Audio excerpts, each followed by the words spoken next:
जंगल में रह जयाम आदिवासी जंगल रखवाला रे।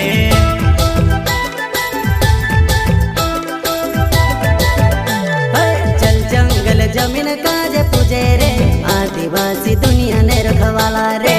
बाप देव खतरी काज पूजे रे आदिवासी सबसे निराला रे।